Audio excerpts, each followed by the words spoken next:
निकालकर सभी के घरों को जाकर हमारे बच्चे पढ़ रहे हैं या नहीं देख कर आते हैं। और तो और हमारे टीचर अपने कीमती वक्त निकालकर हमें एक्स्ट्रा क्लासेस लेते हैं और मैसेजेस डालते हैं कि हम 11 बजे तक पढ़ते हुए बैठे अपना कीमती वक्त निकालते हैं। हमारे लिए हमारे टीचर इतनी मेहनत कर रहे हैं तो हम भी इंशाल्लाह कोशिश करेंगे कि अच्छे मार्कों से पास होकर दिखाएंगे और अपने टीचर्स और पेरेंट्स का नाम रोशन करेंगे। थैंक यू फॉर ಸ್ವಚ್ಛವಾಗಿ ಇರಬೇಕು. ಫರ್ಜಾನಾ ಮ್ಯಾಮ್ ನಮ್ಮ ಕ್ಲಾಸ್ಗೆ ಬಂದಾಗ ಶಾಲೆಯನ್ನು ಕ್ಲಾಸನ್ನು ಅಥವಾ ನಾವು ಇರುವ ಸ್ಥಳವಾಗಲಿ ಸ್ವಚ್ಛವಾಗಿಡುವುದನ್ನು ನಮಗೆ ತುಂಬಾ ಸರಿ ತಿಳುವಳಿಕೆ ಹೇಳಿದ್ದಾರೆ. ಫರ್ಜಾನಾ ಮ್ಯಾಮ್ ಹೇಳುವ ಎಲ್ಲ ಲೆಸನ್ಸ್ಗಳು ನಮಗೆ ತುಂಬ ಸರಿಯಾಗಿ ಅರ್ಥವಾಗಿ ತಿಳಿಯುತ್ತವೆ. ಇನ್ನು ಸೈನ್ಸ್ ಸರ್, ನಮಗೆ ಸೈನ್ಸ್ ಹೇಳಲು ಶಿಕ್ಷಕರು ಇದ್ದಿರಲಿಲ್ಲ. ನಾವು ಹಠ ಮಾಡಿದ್ದಕ್ಕೆ ಇವರೇ ಬೇಕು ನಮಗೆ ಸೈನ್ಸ್ ಹೇಳುವುದಕ್ಕೆ ಎಂದು ನಾವು ಬೇಡಿಕೊಂಡಿದ್ದಕ್ಕೆ ನಮ್ಮ ಕರ್ನೂಲ್ ಸರ್ ಬಂದರು. ಅವರು ನಮಗೆ ನಿಧಾನವಾಗಿ ಲೆಸನ್ಸ್ ಅನ್ನು ಹೇಳುತ್ತಾರೆ. ಇನ್ನು ನಮ್ಮ ಎಸ್ ಸರ್ ಅವರು ಕೂಡ ನಮಗೆ ನಿಧಾನವಾಗಿ ತುಂಬ ಸುಲಭವಾಗಿ ಅರ್ಥ ಆಗುವ ಹಾಗೆ ಹೇಳುತ್ತಾರೆ. ಇನ್ನು ಇಂಗ್ಲಿಷ್ ಮಿಸ್ ಹಾಗೂ ಮ್ಯಾಥ್ಸ್ ಮಿಸ್ ಅವರು ಈಗ ನಮಗೆ ಟೀಚರ್ಸ್ ಆಗಿ ಈ ವರ್ಷ ಬಂದಿದ್ದಾರೆ. ಅವರು ಕ್ಲಾಸ್ಗೆ ಬಂದಾಗ ನಾವು ಅವರಿಗೆ ತುಂಬ ಕಾಡಿಸಿದ್ದೇವೆ, ಅದಕ್ಕೆ ನಮ್ಮನ್ನು ಕ್ಷಮಿಸಿ. ಅವರು ಕೂಡ ನಮಗೆ ತುಂಬ ಸುಲಭವಾಗಿ ನಮ್ಮ ಶಾಲೆಯ ಶಿಕ್ಷಕರು ದಿನ ಸಂಜೆ 6 ಗಂಟೆಯವರೆಗೂ ತಮ್ಮ ಎಲ್ಲ ಕೆಲಸಗಳನ್ನು ಬಿಟ್ಟು ನಮಗೆ ಎಕ್ಸ್ಟ್ರಾ ಕ್ಲಾಸ್ ಅನ್ನು ಹೇಳುತ್ತಾರೆ. ಹಾಗೆ ತುಂಬ ಚಟುವಟಿಕೆಗಳನ್ನು ಮಾಡಿ ನಿಮ್ಮ ಮನೆಯಲ್ಲಿ ಹಾಕಿ ಅಂತ ಹೇಳುತ್ತಾರೆ. ಹಾಗೆ ಅವರೆಲ್ಲರೂ ತಮ್ಮ ಕೆಲಸವನ್ನು ಬಿಟ್ಟು ವಿದ್ಯಾರ್ಥಿಗಳ ಮನೆ ಮನೆಗೆ ಹೋಗಿ ಅವರು ಏನು ಮಾಡುತ್ತಿದ್ದಾರೆ ಅಂತ ನೋಡಿ ಹಾಗೆ ಸ್ವಲ್ಪ ಕ್ಲಾಸ್ ತೆಗೆದುಕೊಂಡು ಬರುತ್ತಾರೆ. ಇಂಥ ಶಿಕ್ಷಕರನ್ನು ಪಡೆಯಲು ನಾವು ತುಂಬಾ ಪುಣ್ಯ ಮಾಡಿದ್ದೇವೆ.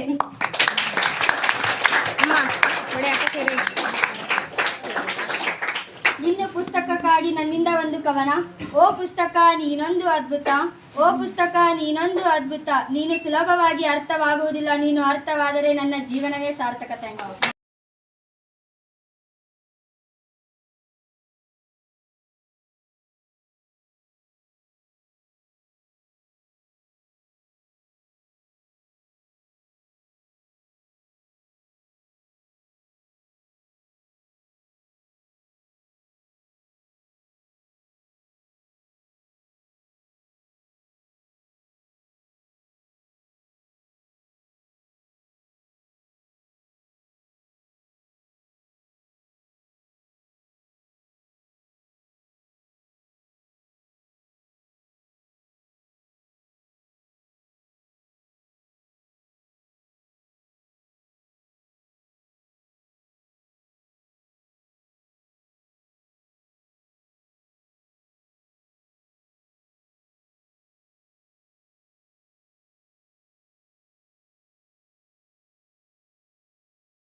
ಶರಣಾರ್ಥಿಗಳು. ಮುಖ್ಯ ಗುರುಗಳಾದ ಎಲ್ಲ ಗುರುಗಳು ನಿಮ್ಮ ಎಜುಕೇಷನಲ್ಲಿ ನಿಮ್ಮ ಮುಂದಿನ ಇದರಲ್ಲಿ ಅದರ ಬಗ್ಗೆ ಪ್ರಯತ್ನ ಪಡ್ತಾರೆ. ಅದರ ಬಗ್ಗೆ ನೀವು ಹೆಚ್ಚಾಗಿ ಟೀಚರ್ಸ್ ಹೇಳೋದಕ್ಕಿಂತ ಹೆಚ್ಚಾಗಿ ನೀವು ಪ್ರಯತ್ನ ಪಟ್ಟು ಓದಬೇಕಂತ ನನ್ನ ವಿನಂತಿ. ಮನೆಯಲ್ಲಿ ಅಷ್ಟು ಕಷ್ಟಪಡಲ್ಲ, ಓದಿಸ್ಬೇಕು ಅಂತ ಕಷ್ಟಪಡಲ್ಲ. ಗುರುಗಳು ಆ ರಿಸ್ಕ್ ತಗೊಂಡು ಓದಿಸ್ತಾರಲ್ಲಿಂದ ನೀವು ಓದಬೇಕಂತ ನನ್ನ ವಿನಂತಿ. ಇಷ್ಟು ಹೇಳಿ ನಾನು ಮಾತು. ವಿದ್ಯಾರ್ಥಿಗಳು ಕೂಡ ತಮ್ಮ ಕೈಯಿಂದ ಬಿಡಿಸಿದಂಥ ಸಾಕಷ್ಟು ಡಯಾಗ್ರಾಮ್ಗಳಿದ್ದಾವೆ. ಆಮೇಲೆ ಶಿಕ್ಷಕರು ತೆಗೆದುಕೊಂಡಂಥ ಪಾಠದ ಲಾಂಗಿಟ್ಯೂಡ್ ಮತ್ತು ಲ್ಯಾಟಿಟ್ಯೂಡ್ ಇರುವಂಥ ಫೋಟೋಗಳಿದ್ದಾವೆ. ಟೈಮು, ಡೇಟು ಮತ್ತು ಯಾವ ಪ್ಲೇಸ್ ಒಳಗೆ ಕ್ಲಾಸ್ ತೊಗೊಂಡಿದ್ದಾರೆ ಅನ್ನೋದು ಅದೊಂದು ಆ್ಯಪ್ ಮೂಲಕ ಫೋಟೋ ತೆಗೆದಕ್ಕೆ ನಾವು ಅಪ್ಲೋಡ್ ಮಾಡೋದಿರ್ತದೆ. ಆ ಪ್ರಕಾರ